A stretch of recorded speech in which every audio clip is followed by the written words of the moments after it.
For if you refuse to send forth my people, behold, tomorrow I shall bring a locust swarm into your border.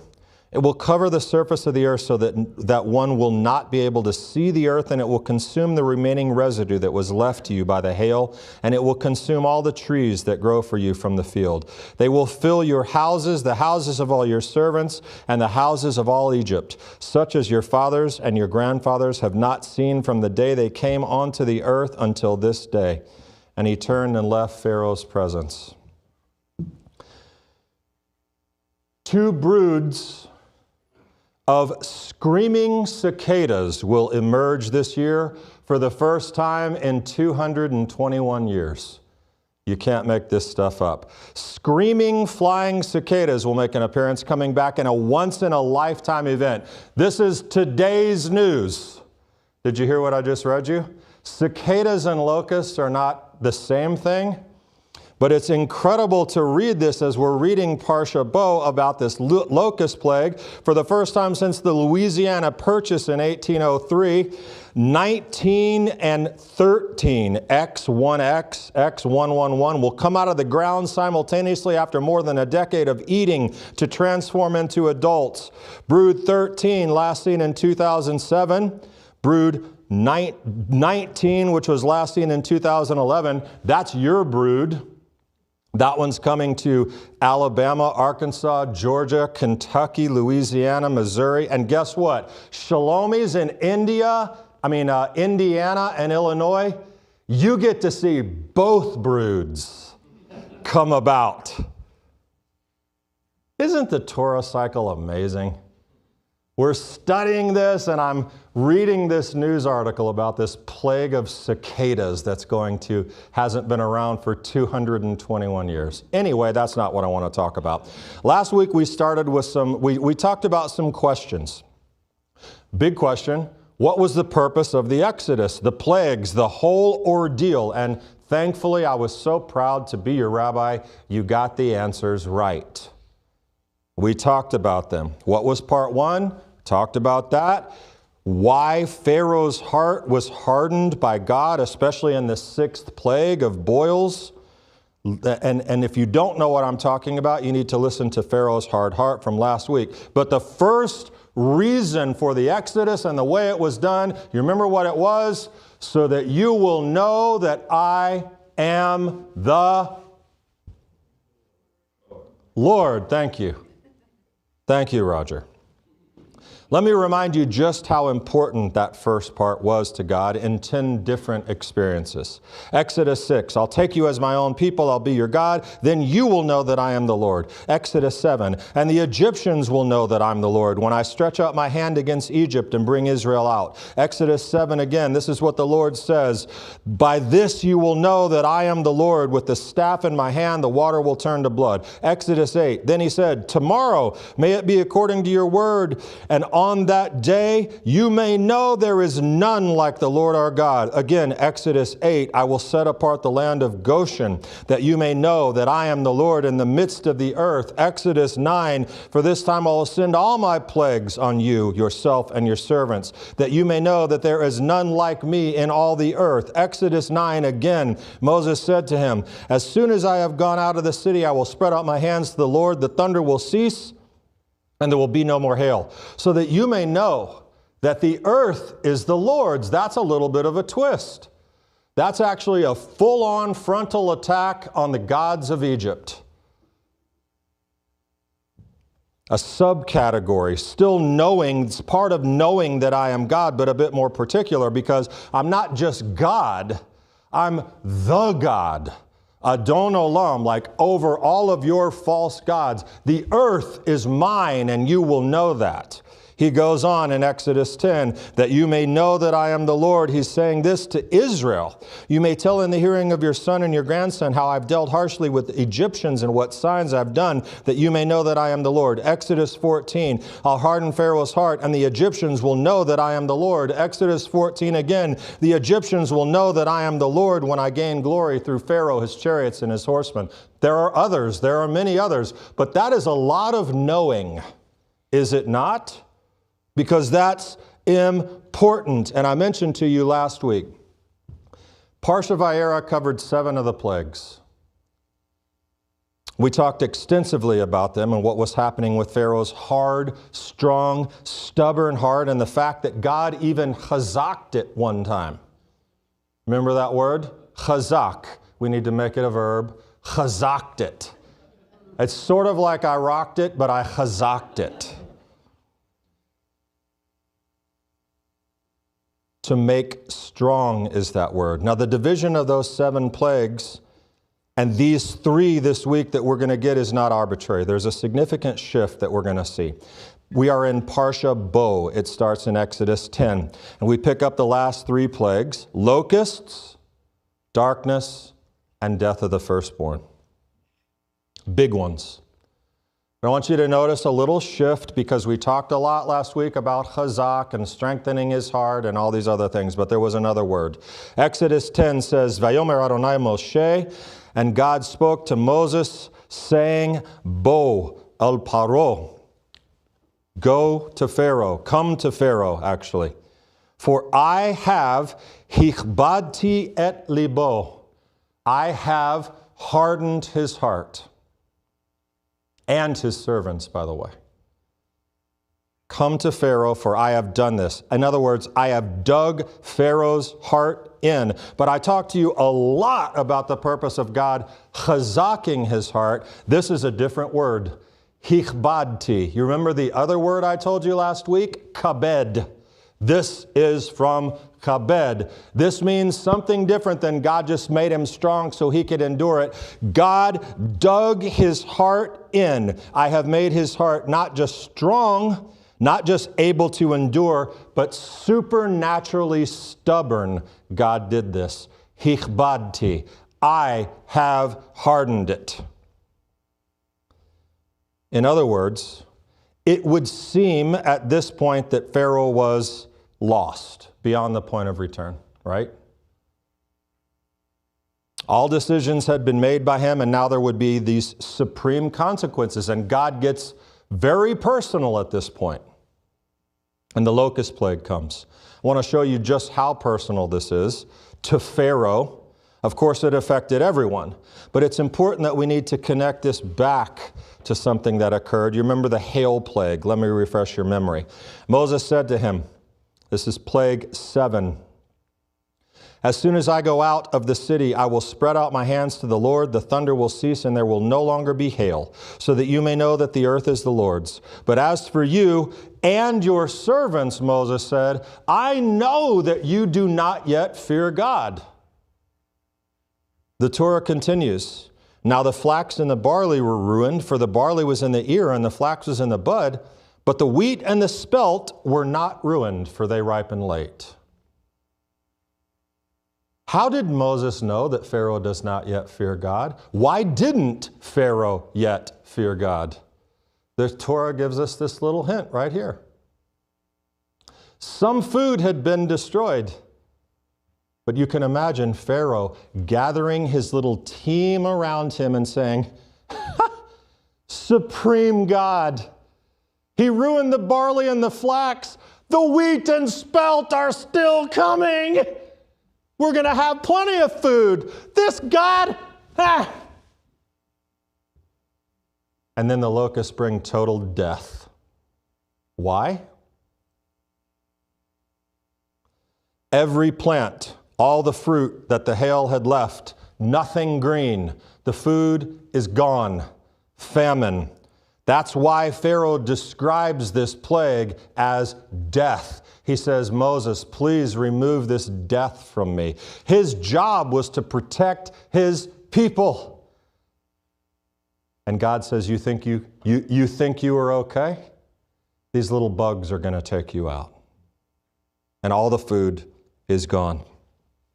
But it's amazing to note, after the hail, before the locusts had actually come, they had been announced, but they hadn't come, God made Pharaoh's heart stubborn and his servant's heart. And yet, his servants were still capable of to coming to their senses and even to approach Pharaoh. Listen to me, this is important. Even though God had supernaturally hardened their hearts, Pharaoh and the servants, there was still free will. And the servants were able to come to their senses. And what did they do? They went to Pharaoh. Pharaoh's heart had been made hard by God. So had theirs. And this incorrect assumption that if God hardens your heart, there's nothing you can do about it. The master of the universe, he cheated the system. He twisted the game. It's not fair. But that's not what happens. Because the very same servants whose hearts had been hardened, fine, we got it, their hearts are hard. The servants came to Pharaoh from the midst of their stubbornness, but before the locust came, and here's what they said to him. How long shall this man be a snare to us? Let the people go so that they may serve the Lord their God. Do you not understand that Egypt is lost? Do you see my point? They are equally as hardened, supernaturally stubborn, dug in, and yet there is free will. There is a choice. We have changed our mind. We see it. This is the Lord. It doesn't mean that they served him. It doesn't mean that they liked him. But they knew him. His reputation was established. The goal had succeeded. And now they say to their boss, let the people go. And that, my friends, was the second great purpose of the Exodus. It was being realized that God's people would be let go. And his servants, I said this to you last week. These aren't the floor sweepers and the cooks and like the bathroom cleanup. His servants are his most trusted advisors who come to him and say, God, their God is real. Goal 1, realized. Goal 2, let the people go. Boss, please, do you not see it? Let them go. And one can't help but think of Romans 11 here. What happens? What does Paul talk about in Romans 11? A hardening, a partial hardening of the hearts of the Jewish people.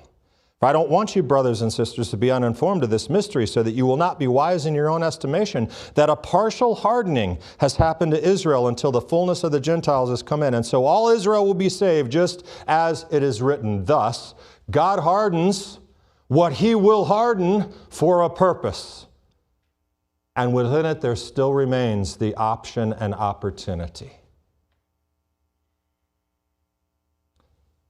And that was the servants. And they took the opportunity. But Pharaoh? Nope. And God stays personal with him. The plague of darkness comes. Darkness. So what? Big deal. What's the big deal about darkness? Well, let me tell you how much Pharaoh understood the plague of darkness and what all of his people understood about the plague of darkness and why it was directed at Pharaoh. Darkness is the absence of light. That's easy. But it was much more than that, because in the ancient Egyptian religion, Ra, you know the god Ra?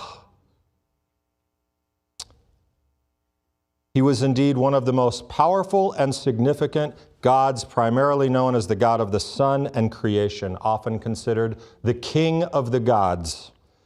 And the prominence and power that Ra received as the sun god, the god of light in Egyptian mythology, you cannot understate that. He was believed to travel across the sky in this solar chariot, solar boat, and through the underworld at night, and he represented the cycle of birth, death, rebirth. He was seen as a creator god, involved with the creation of life and the seasons, and most particularly in this age of Egyptian history, the Pharaoh was the personification of a god.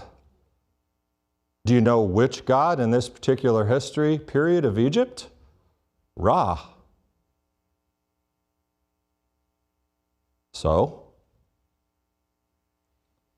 Ra has gone dark. And Pharaoh, as Ra, has been defeated soundly, finally, conclusively, and sits in the dark, powerless to overcome it. And all the people saw it. I guess literally they didn't see it because they were in the dark, but you understand the point. This is it, right? This is it. This is the takedown, knockout. Pharaoh, got it, get the message. But it's not done because there's one more. The biggie. The big one is coming. And many, many, many people will die. Which brings up the second great criticism that I brought forth to you last week. Why? Why would a loving God, right? Loving God accomplish his purposes through death and destruction? Why did it have to be this way? God could have just picked them up and swept them out. There didn't have to be a 10th one and kill all those people. The critic, this is why I stay away from that God stuff. Always about judgment and anger. Why? Well, last week I promised you I would bring a descriptive word into our discussion. I decided to bring two. I'm giving you two words, actually, both providing an answer to the why of God's action. You ready? Complicit and complacent. You know those words? They have different meanings. They sound a lot alike. Complicit and complacent. That means the choice, they, the people, are equally as stubborn and hard-hearted. But let me back up just briefly. It is an established fact in Jewish thought that the plagues were a judgment that is inescapable. Do you know why? They had to be. God made that promise to Abraham in Genesis 15. God's actually to Abram, that's how far back it goes. Know for certain that your descendants, Avram, will be strangers in a land that's not theirs, where they will be enslaved and oppressed for 400 years. But I will also judge the nation whom they serve. You hear that? A promise in the covenant. I will also judge the nation whom they serve, and afterward they will come out with many possessions. The plagues were part of that judgment. We could suggest, and Judaism has commentators that do, that was the only point of the plagues, was just to judge Egypt. But why judgment on innocent people? Because they weren't innocent. They were complicit. There was a nation of people, millions of people being held in captivity. Slaves, worked, treated badly, abused, killed. And the Egyptian people were part of that culture. And in their not so distant past, maybe not this generation of Egyptians, but Egyptians had taken Israelite babies and thrown them into the river and killed them. The people that God had promised to Abraham, that they would be as numerous as the stars or the sand, they threw them, innocent babies, generations, into the water as they drowned helplessly. Yes, there was a price that had to be paid. We don't sit idly by while injustice is perpetrated, especially against human beings or people groups. We don't do that. It's interesting to note that Moses, even in his Egyptian days, why did he have to leave Egypt? Because he saw an injustice perpetrated against a Hebrew slave, and he killed him. We don't accept apathy in the face of evil because God does not accept that. And even if they didn't participate in the heinous behavior that took place of murder and subjection, they are at least complacent and apathetic. The only thing necessary for the triumph of evil is for good men to do nothing, falsely attributed to Edmund Burke. But there's John Stuart Mill has a much better real quote that describes the situation I'm talking about. Let not anyone pacify his conscience by the delusion that he can do no harm if he takes no part and forms no opinion. Bad men need nothing more to compass their ends than that good men should look on and do nothing. In our story, God would not let evil continue to triumph. He couldn't. He made a promise. Promise keeper, you finish what you begin. Citing an example, of course, the summary, the people needed to stand against this, and they did not. Rav Soloveitchik, he's a very famous, a famous rabbi. As a child in Russia who suffered from constant anti-Semitism, he asks, "From whom did I suffer? When I ran home from those who wished to hit and humiliate me, from whom was I running? Not from the czar, but from the neighborhood bully. Without the support and cooperation," moving back into Egypt, "without the support and cooperation of the Egyptian people, Israel would not have had to have suffered on the level they did." And so, plagues of judgment were poured out on Egypt. Now, there are other examples in Jewish history. I mentioned Russia, but how about Nazi Germany? To apply John Stuart Mill's quote again. Is it cruelty that the German people were led through the death camps to see the piles and piles of bodies, dismembered babies? Is that cruel that the United States made them do that when they liberated the camps? Is that cruel? No, it's the cost of apathy, complacency, and being complicit. It's not cruel. And I've spoken extensively about this. I won't dive deep into it again, but let's just make this real modern. October 7th. There's a cost for complacency. And people die.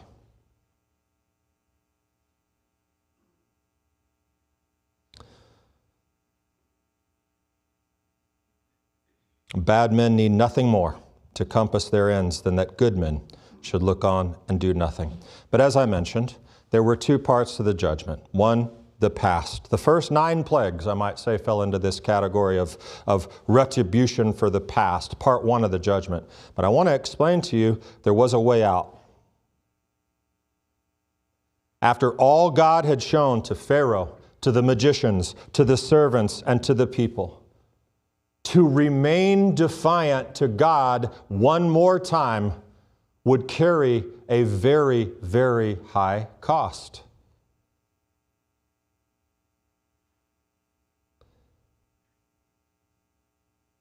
The present also required judgment, and they refused to get the message, to acknowledge God, to achieve purpose 1, much less achieve purpose 2, to let the people go.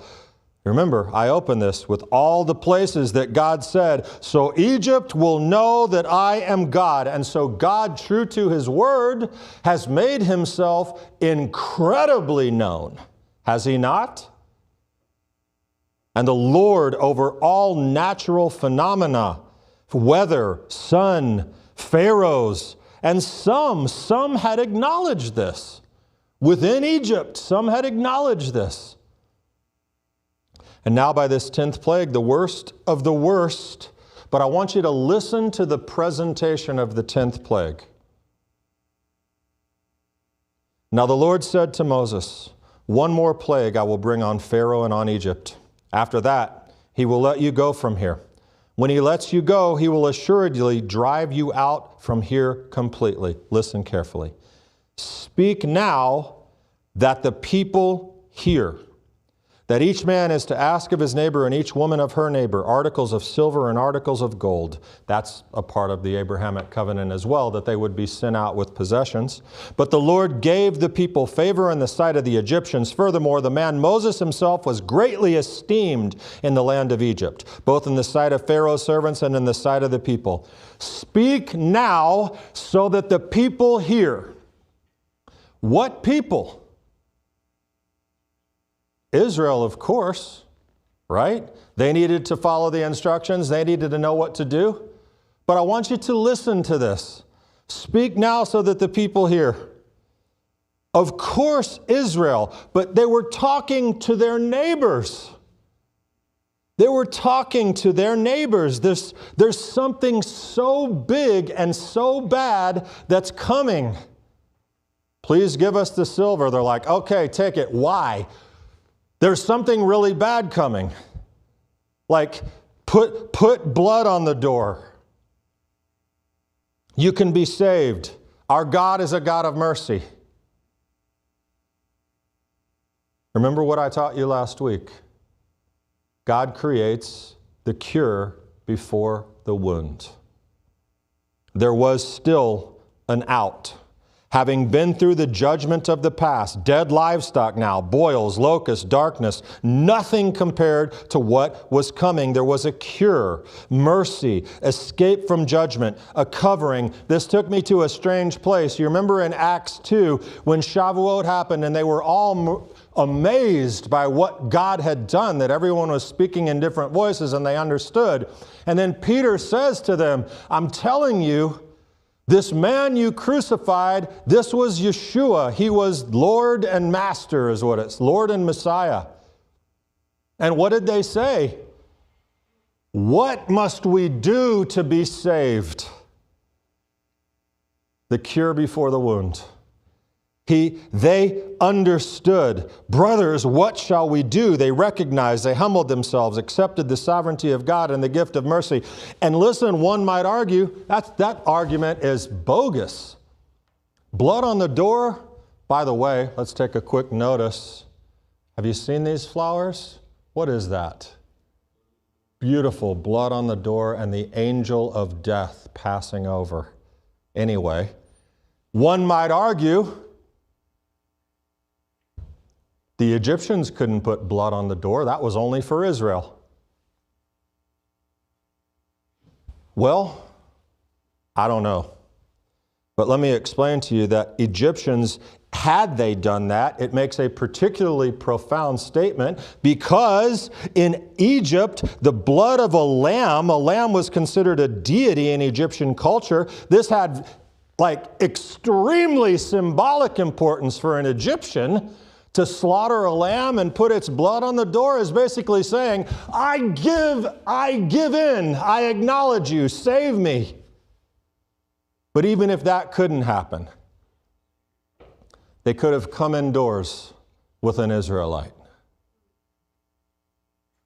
And they probably would have been invited.